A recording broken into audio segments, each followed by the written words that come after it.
Tụi mình là gia đình đa quốc gia của Violet. Anh hai. Anh tên là Tuấn. Chị ba. Em tên là Bình. Mình là Phương. Còn đây là Úc. Em tên là Vũ, là Phan Văn Vũ á. F Vũ cơ. Trả tiền. Sau đó anh Hà Nguyễn.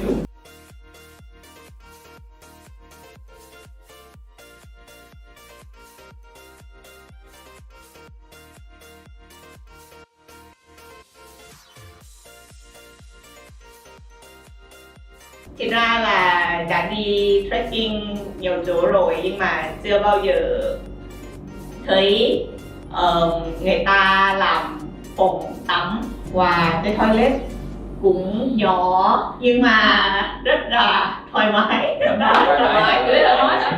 Sao em tắm em căng thẳng. Tại vì đang tắm thấy flycam trên đầu. Rồi em lên flycam. Sau đó em thấy stupid. Em nghĩ là cúi xuống rồi tắm tiếp.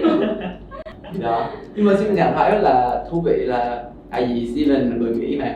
Steven thì leo núi nhiều ở bên Mỹ á. Nhưng mà đây là lần đầu tiên đó mà Steven khi mà trong cái chuyến đi leo núi á thì có gặp người đi tắm. Đúng. Steven đang ngồi mình tới cái chỗ mà mình camping á. Sau đó mọi người đang sắp xếp mọi thứ, mọi điều á. Sau đó Steven nghĩ ok thôi thì mình cứ ở đây luôn, sẽ không biết ăn gì, ăn bạc á, thì uống nước á. Sau đó thì tự nhiên có mọi người từ bao lâu lấy ra cái can của mình. Ủa tại sao mọi người mang can mình đến leo núi nè, tại sao mọi người đi đừng đi tắm đi. Trời ơi kỳ lắm. Và Steven hỏi tại sao phải đi tắm. Đúng rồi. Steven không có cái gì các khu cái gì. Đúng rồi. Nhờ cái lúc đó mà Phương mới phát hiện ra Steven ở dơ. Tại vì Steven kể là Steven đã có trải nghiệm đi 7 ngày hả check-in mà không tắm đúng không? Đúng rồi, thiệt mày nói. Steven hỏi tại sao phải tắm. Đúng rồi. Còn người ta sẽ hỏi Steven tại sao không tắm.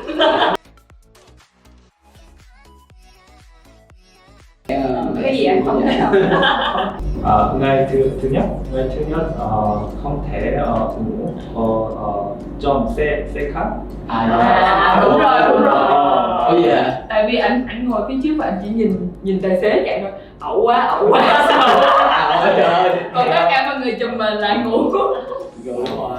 Nên là Khi tối Đà Nẵng anh đã suy nghĩ là có thể có thời gian nghỉ ngơi nhưng mà Nhưng mà chưa đâu bao giờ nghỉ ngơi. bắt đầu leo núi. anh biết tại vì sao không? Tại vì khi em gửi thông tin không ai đọc hết. Tại sao? Thông tin tiếng Việt mẹ, trời ơi. Nhưng mà hỏi mọi người ok không? Ok. Ok. Mọi người ok. Được. Thì phải nói ok chứ. Sau đó khi gặp tôi thì sẽ nói là tại sao lại 30 cây? Thôi anh chỉ đi về đây. Chứ hỏi anh chị con cái Bây cây. giờ làm gì tiếp theo Hương? Có lịch trình hết rồi mà. Thật ra mình may là không đọc thông tin, nếu đọc Chỉ đọc thì chắc đi. chắn không đi đó.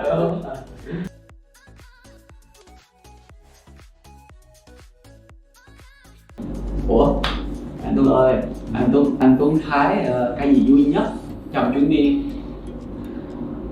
Anh rất thích lúc bên mình anh có thể cảm nhận thanh âm của thiên nhiên rộng rõ và thư giãn thoải mái. Yên bình có nghĩa là khi mà Phương không nói chuyện đúng không? Đúng rồi.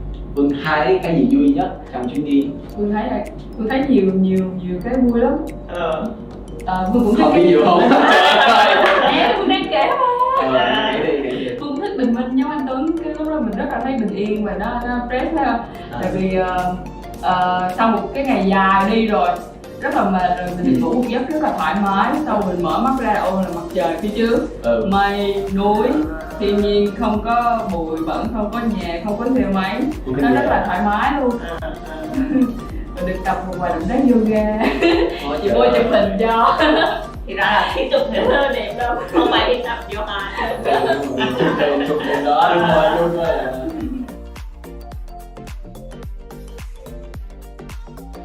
Có nhưng mà không đi chung với Phương. Ồ.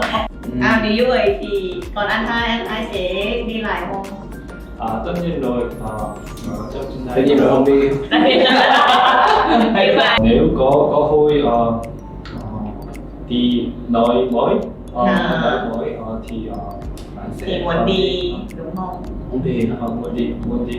Nhưng mà nếu nơi mới phải đi bộ Đi bộ. hơn 30 cây nữa thì cũng đi không? Suy nghĩ lại. Thấy là Cũng không mệt lắm đâu. Nếu ủa mà lắm của Steven là có đi 2 hai ngày mà một ngày mình đi 15 cây xong mình nghỉ. nếu chỗ nào cho tắm thì Steven không đi nữa. Chỗ này tắm không? có thì con trời ơi đó. Chỗ này thoải mái á, khi người ta có dịch vụ tắm cho mình đúng không? Đúng rồi. Chị xem Có dịch vụ phòng tắm cho mình, tắm cho mình. Tắm cho mình. Tắm cho mình. Làm cho mình luôn hả?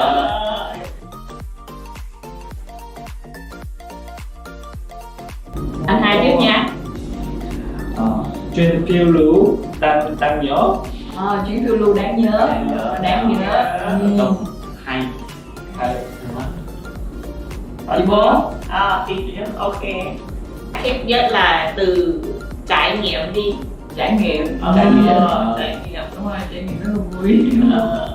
Còn Steven, em út Ủa hả? Là một chỗ là vậy mệt mỏi. không phải nghỉ ngơi à? không phải một từ tích cực cả, một từ tiêu cực gì hết. Trước đây là nghỉ ngơi, bây giờ mệt mỏi. Còn Phương hả? Phương thì chắc Phương dùng từ tình bạn đi. Tại vì Phương thấy rất là vui và ấm áp khi mà được có thời gian được chơi, hiểu thêm về Steven, về chị Vô, về anh Tuấn và thêm những người bạn khác nữa, làm quen thêm những rất là nhiều người bạn khác nữa.